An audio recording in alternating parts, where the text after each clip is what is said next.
అనేది ఈ రోజు వీడియోలో మనం తెలుసుకుందాం. ఈ వీడియోలోకి మనం వెళ్ళబోయే ముందు మీరు నా ఛానల్ ని ఫస్ట్ టైం విజిట్ చేసినట్టయితే నా ఛానల్ ని సబ్స్క్రైబ్ చేసుకోండి. అలాగే పక్కనే ఉన్న బెల్ ఐకాన్ ని కనుక మీరు యాక్టివేట్ చేసుకున్నట్టయితే నేను అప్లోడ్ చేసే వీడియోస్ మీరు మిస్ అవ్వకుండా చూసేయచ్చు. ఇప్పుడు మనం జిఎస్టీ రిజిస్ట్రేషన్ ఆన్లైన్ లో ఎలా చేసుకోవాలి అనేది తెలుసుకుందాం. ముందుగా బ్రౌజర్ ఓపెన్ చేస్తున్నాను. సో ఈ వెబ్సైట్ యొక్క లింక్ నేను డిస్క్రిప్షన్ లో ప్రొవైడ్ చేస్తాను. సో డిస్క్రిప్షన్ లో ఉన్న లింక్ పైన క్లిక్ చేయగానే మీకు వెబ్సైట్ అయితే ఈ విధంగా ఓపెన్ అయిపోతుంది. సో ఇది వచ్చేసి గూడ్స్ అండ్ సర్వీసెస్ ట్యాక్స్ అని చెప్పేసి మెయిన్ వెబ్ పోర్టల్ అనమాట. సో ఇక్కడ నుంచి మనము రిజిస్ట్రేషన్ అయితే కంప్లీట్ చేసుకోవచ్చు. సో ఇక్కడ చూడండి న్యూ రిజిస్ట్రేషన్ అలాగే టెంపరరీ రిఫరెన్స్ నెంబర్ అని చెప్పేసి ఉంది కదా. సో ఫస్ట్ మనము న్యూ రిజిస్ట్రేషన్ పైన క్లిక్ చేసి సో మన యొక్క డీటెయిల్స్ అయితే ఇక్కడ ఎంటర్ చేయాలి. సో ఐఎంఏ అని చెప్పేసి మనం ఇక్కడ ట్యాక్స్ పేయర్ సెలెక్ట్ చేసుకోవాలి. సో నెక్స్ట్ మన యొక్క స్టేట్ సెలెక్ట్ చేసుకోవాలి, అలాగే డిస్ట్రిక్ట్ సెలెక్ట్ చేసుకోవాలి and legal name of the business. So me legal name of the business ఏంటి యాజ్ పర్ పాన్ కార్డ్ మీరు ఇక్కడ ఎంటర్ చేయాలి. సో అలాగే మీ యొక్క పర్మనెంట్ అకౌంట్ నెంబర్ ఇక్కడ మెన్షన్ చేయాలి, సో పాన్ కార్డ్. ఆ తర్వాత మీ యొక్క ఈమెయిల్ అడ్రస్ అయితే ఇక్కడ మెన్షన్ చేయాల్సి ఉంటుంది. సో మనం ఇక్కడ మెన్షన్ చేసిన ఈ ఈమెయిల్ ఐడికి అయితే ఓటీపీ సెండ్ చేయడం జరుగుతుంది. అలాగే మొబైల్ నెంబర్కి కూడా మనకి ఇక్కడ ఓటీపీ వెరిఫికేషన్ అయితే జరుగుతుంది అనమాట. సో మన యొక్క ఈమెయిల్ ఐడికి అలాగే మన యొక్క మొబైల్ నెంబర్కి ఓటీపీ అయితే సెండ్ చేయడం జరుగుతుంది. సో దాని ద్వారా మనకి వెరిఫికేషన్ అయితే కంప్లీట్ అయిపోతుంది. సో నెక్స్ట్ ఇక్కడ మనకి ఇక్కడ క్యాప్చా కోడ్ కనిపిస్తుంది కదా. సో ఈ క్యాప్చా కోడ్ని ఇక్కడ కంప్లీట్ చేసి మనము ప్రొసీడ్ పైన క్లిక్ చేయాలి.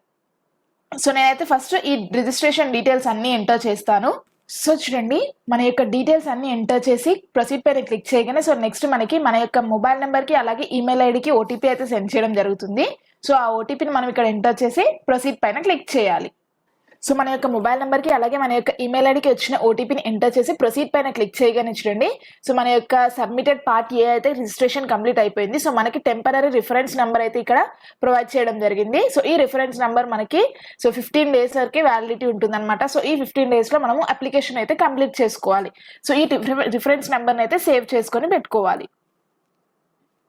సో నెక్స్ట్ ఇక్కడ ప్రొసీడ్ పైన క్లిక్ చేస్తున్నాను. సో ప్రొసీడ్ పైన క్లిక్ చేయగానే చూడండి మనకి ఇక్కడ టెంపరరీ రిఫరెన్స్ నెంబర్ అని చెప్పేసి వచ్చింది కదా. సో ఇక్కడ మనం ఇప్పుడు సేవ్ చేసుకున్న రిఫరెన్స్ నెంబర్ని ఎంటర్ చేసి ఇక్కడ కనిపిస్తున్న ఈ క్యాప్చా కోడ్ని ఇక్కడ ఎంటర్ చేసి ప్రొసీడ్ పైన క్లిక్ చేయాలి. సో చూడండి మన యొక్క టెంపరరీ రిఫరెన్స్ నెంబర్ అలాగే ఆ యొక్క క్యాప్చా కోడ్ ఎంటర్ చేసి కంటిన్యూ పైన క్లిక్ చేయగానే నెక్స్ట్ మనకి మన యొక్క మొబైల్ నెంబర్కి కానీ ఈమెయిల్ ఐడికి కానీ మళ్ళీ ఓటీపీ అయితే సెండ్ చేయడం జరుగుతుంది. సో ఆ ఓటీపీని ఇక్కడ ఎంటర్ చేసి ప్రొసీడ్ పైన క్లిక్ చేయాలి. సో మన యొక్క మొబైల్ నెంబర్కి కానీ ఈమెయిల్ ఐడికి కానీ వచ్చిన ఓటీపీని ఎంటర్ చేసి ప్రొసీడ్ పైన క్లిక్ చేయగానే సో మై సేవ్డ్ అప్లికేషన్స్ అని చెప్పేసి మన యొక్క డాష్ బోర్డ్ అయితే ఈ విధంగా ఓపెన్ అయిపోయింది. సో ఇక్కడ application for new registration expiry date కూడా మనకి ఇక్కడ ప్రొవైడ్ చేయడం జరిగింది. సో స్టేటస్ వచ్చేసి డ్రాఫ్ట్ ఉందన్నమాట. సో ఇక్కడ మనము అప్లికేషన్ అయితే కంప్లీట్ చేసుకోవాలి. సో ఇక్కడ యాక్షన్ అని చెప్పి ఎడిట్ బటన్ ఉంది కదా. సో ఇక్కడ క్లిక్ చేయాలి. సో ఎడిట్ బటన్ పైన క్లిక్ చేయగానే చూడండి సో నెక్స్ట్ ఇంటర్ఫేస్ మనకి ఈ విధంగా ఓపెన్ అయిపోయింది. సో ఇక్కడ చూడండి సో